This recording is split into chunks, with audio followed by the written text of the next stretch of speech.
To start today's podcast, I'm going to pose a question, and the question for today's episode will be, why do you believe in the value of paper money? Paper money in itself is just a piece of paper, a sheet of polymer, or any other material with images printed on it and symbols from an organization that almost none of the 7 billion people on this earth have any control over. In and of itself, paper money has no value, but this game works because of collective belief. I go to work and receive a salary in money because I believe it can be exchanged for goods at the supermarket. The butcher and the vegetable seller accept my bills because they also believe they can be spent and traded for other goods. Central banks of nations print money because they believe everyone in society believes that money has value, or they force them to believe it. Governments stand up to guarantee it, but in the end, it is guaranteed by a promise, not by gold or any real assets. True, you might say there are collateral assets, but I beg to differ. Those collateral assets vanished in 1971 when Richard Nixon decided to abandon the gold standard linked to the US dollar. The value of paper money does not lie in the material it is printed on, but in the political system, social trust, and even the fear of loss if one dares not to believe. To put it bluntly, the value of paper money is a global magic trick maintained by law, guns, and herd mentality. It is the result of a coercive system of interlocking interest, layers of pillars supporting the faith in money. Welcome to the quiet mind, a place where the mind is still. Pick a quiet spot, put on your headphones, and join me as we explore what the true nature of money is. You have to pay taxes in USD in America and Japanese yen in Japan. You cannot buy land with Bitcoin because the law does not recognize it, meaning if you want to live legally, you must use the government's money. Salaries and consumption are all done with it. Businesses pay wages and money, supermarkets, markets, banks, bills. Everything is designed to use USD, UN, pounds, or euros. If you don't spend that money, you will be pushed out of the state transaction system. Central banks, and even the military and the law, work together to protect the existence of the currency. If you take it upon yourself to print money in any country, even if you have the ability to convince everyone to spend your money to exchange goods, you will still go to jail for the crime of sabotaging the national currency. Here, it must be affirmed that the value of currency is largely based on belief, though not entirely, and that belief is not something vague but is guaranteed by institutions. The banking system is where money is born and kept. Banks only operate with fiat money. All credit, savings, international payments, every official channel must revolve around it. There is no system that provides capital to run a business cash flow using another type of currency. You may have gold or crypto, but if these want to enter the market, they must go through fiat money to gain vitality and create a dependency on it. Social mechanisms have decreed that if you don't use fiat money, you cannot transact, you cannot buy or sell, and you have no social value. Every service from weddings to education, healthcare, production, shopping, is tied to fiat money. Believing in money is no longer a personal choice, but a condition for social survival. Money is not just a medium, it is truly a mechanism. Try living a single day without using state money. You won't be able to buy food, you can't pay for electricity, water, or internet. You can't pay tuition or hospital fees. You can't pay for your house or car.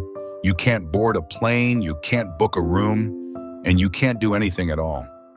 Granted, even if you have gold or crypto, you still have to exchange it for official money to survive in this society. That's where the brilliance lies. No one forces you to use money, but if you don't use it, you are excluded from the game. This is no longer belief, but a programmed dependency reinforced by habit, law, and convenience. However, we must affirm one thing.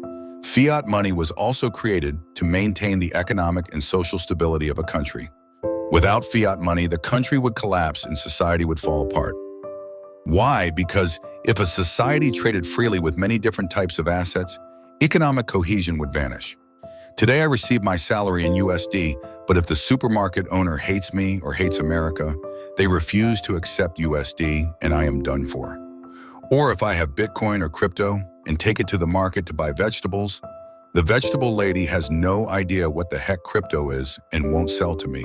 So I starve. At a more macro level, if a country is not independent in its financial and monetary system, that country will collapse because it will be manipulated by other nations or powers. Imagine you work hard for a whole month and receive something called money. This thing is given to you by some random guy halfway across the world, and he tells you it's worth a kilogram of meat, so you know it's worth a kilogram. Tomorrow he says it's only worth half a kilo, and you just have to take it. Then it's all over. Therefore, to avoid being manipulated, each country must have its own independent financial and monetary system. Of course, this is in theory. In reality, monetary and financial systems are naturally dependent on each other, or more bluntly, dependent on the USD gentleman. Here, I only want to share the story of the nature of currency, without any intention of slandering the fiat money system. Returning to the main point, we need to understand that money is not an asset, money is debt. Assets are our labor, houses, cars, computers.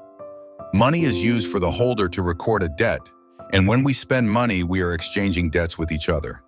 Money is debt, not an asset. Every unit of money created originates from debt. Central banks pump money out by lending. State enterprises or individuals borrow money from the banking system, and from there, money is created from numbers on a computer. But if money is debt, then the person holding money is holding someone else's debt, and money only has value as long as others can still pay their debts. The system only exists when everyone needs money to maintain the cycle of debt repayment. Since money is something printed from debt, if no one works, spends, or borrows, this cycle will stop and the system will collapse. Therefore, from the time state institutions began until now, society has always been divided into classes, simply understood as the class that owns assets and tools of labor. I will call these collectively assets, and their task is to serve as a reservoir for money or to help circulate cash flow. Meanwhile, the class that does not own these must use their own assets, which are time and labor, to earn money. Because they have no assets that generate cash flow, they are forced to sell their time and labor every day in exchange for money. But the money this class earns is part of the debt structure of the monetary system. And since money is pumped into the market continuously, meaning debt is generated continuously, it then flows into assets and tools that hold money. Simply put, initially money is pumped into production and business to help economic growth, meaning it flows into the hands of those who hold the tools of labor, which can be understood here as factories, enterprises, companies, and after it moves everywhere, somehow it will flow back into assets like land, stocks, gold, crypto, and thus money does not stay in the pockets of those who do not own assets. In other words, the places that hold money will continue to hold money and will become increasingly expensive, while laborers like us will be continuously eroded by inflation. Thus, the system is inherently designed for cash flow to move continuously into places that can contain it. You go to work every day, every month, every year to earn money, but in reality, you don't realize that you are actually paying off a debt to the system. But imagine this, you continuously pay debt your whole life, yet the system continuously generates new debt.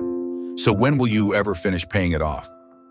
Karl Marx saw this, and he wanted to build a society that abolished the exploitation of humans through this system of continuous debt production.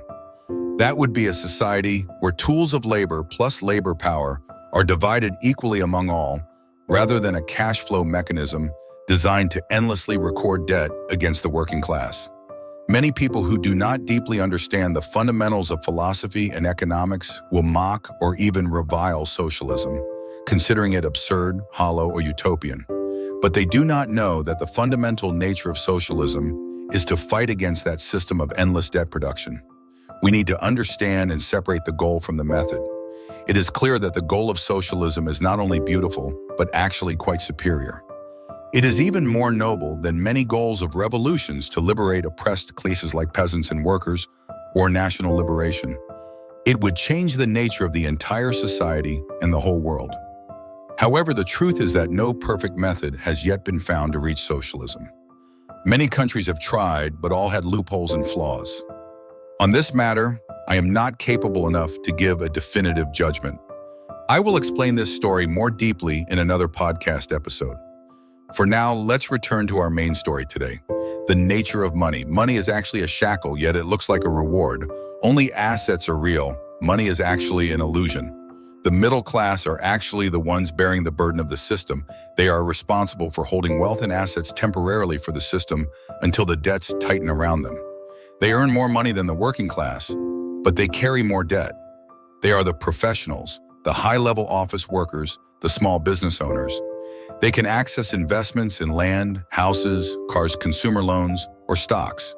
But behind every loan is debt, and it is even more terrifying than for the laboring class. They are designed to collect money from the lower class and temporarily concentrate it into types of assets. For example, they mortgage houses, take consumer loans, credit cards, invest in stocks, crypto. And the result is they carry debt to maintain an appearance of success, like a vague middle layer. They think they have escaped poverty, but in fact they are being held in the middle. They aren't poor enough to receive support, but they aren't rich enough to let go. So they are the class that must run the fastest in the cycle to keep their position. And importantly, they are the ideal model the system uses to create the very desire in the lower class. The working class looks up and dreams of becoming middle class. The middle class must run non-stop to avoid falling into the lower class. Only the very top layer sits still and benefits from both lower layers running. The psychology of the middle class is the illusion of financial freedom. Yet they carry the heaviest weight of the system. When a financial crisis is designed to happen, the system will find a way to take back assets. That is, to foreclose on the middle class. If you can't pay your house installments, the bank will repossess your house in a heartbeat. Car installments? Exactly the same. A business owner who mortgages their house and land and runs into an economic crisis will lose it all too. You succeed in business and then put your money into real estate, land plots, finance, stocks, or virtual currency, right? The sharks only need to perform a few pump and dump moves and you lose everything. Terrifying, isn't it? But that is the law of this system. The top layer is the elite. They are the ones who write the rules of the game and control the entire system. They use tools like interest rates, inflation, and economic cycles to issue debt or recall debt as they wish. If you have ever invested in financial markets, you will understand that economic cycles are closely related to macroeconomics. Every time the Fed lowers interest rates, the stock market turns green. Crypto sends candles soaring into the sky. Conversely, every time interest rates rise, indices plunge down to the 18th level of hell. Then there are the fake land fevers, gold fevers, oil fevers, real estate and insurance bubbles. All are pre-programmed scripts. So what is the solution here? It is very simple, yet no one can do it. That's the funny part. It's simple. You understand the rules of the game and you play by them. Thus, you win. Naturally, everyone understands that inflation will erode your salary, but it doesn't come knocking on your door and force you to take out your wallet to pay it directly. It just takes a little of your meat, a little of your vegetables. Everyone understands they must own assets to generate cash flow, right? And then further, everyone understands that all types of assets are predestined to have pump scripts and follow cycles. There is a pump phase and a dump phase, correct? Everyone understands this, but the problem is what? No one knows the exact moment when the upper class will pump or dump. Someone might say you don't know exactly, but can you predict the time frame of each phase? Exactly, that is the answer. You don't need to know the exact day, hour, or minute the asset market will reverse. You just need to know that general time frame to prepare. And this is the answer, and I affirm that there are very, very many people who can figure this out, who can do it. But why do the elite stay rich and the lower classes stay poor? Why and why? To explain this question, I'll tell the following funny story. This is a true story, but I'll recount it loosely as follows. Those who know it can search for the details. In an interview or speech, an editor asked Warren Buffett, the greatest investor of modern times, "Sir, what is the secret that helps you invest so successfully?" Warren Buffett replied immediately, "The secret to my success is very simple. Buy low, sell high." Everyone gasped. Boos filled the hall. Everyone jumped up as if they wanted to tear down the stage. The reporter immediately asked, "You must be joking. If the secret is that simple, why is society still full of poor people while you are so rich?" Warren Buffett also replied immediately, "Well, the secret is just that, but who is willing to get rich slowly? Everyone wants to time it perfectly and go all in to change their life overnight. No one wants to invest long-term and get rich gradually." That's where the problem lies, my friends. The rich accumulate assets gradually, buying them up when prices are cheap and waiting for high prices to sell. Among us, who is willing to invest in anything long-term for several years? We only want to rush in and gamble with the house. When gold spikes, people flock to buy it, lining up from morning until noon, hoping that tomorrow or the day after it will go up a few percent so they can sell immediately for a profit. But with that kind of increase, what happens? You need a large capital, dozens of gold bars for it to be worth it. A few small pieces aren't worth the effort of lining up. How many people are willing to invest in cheap land for 5 years and then sell? They only wait for where there is a project, where there is a land fever, then they borrow and mortgage their books to grab land, hoping that a few months later, the fever continues so they can flip it for a profit. If everyone demands to win against the house like that, who does the house eat from? If they were that easy to eat, they wouldn't be called the house. In the financial world, there is a very good saying, "Eat just a little and you will live long enough to eat a lot."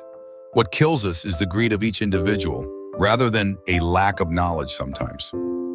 Although the end of today's podcast is a bit rambling, basically that is the story. In the next podcast episode, we will talk more deeply about the economic cycles of the system. But today's podcast ends here.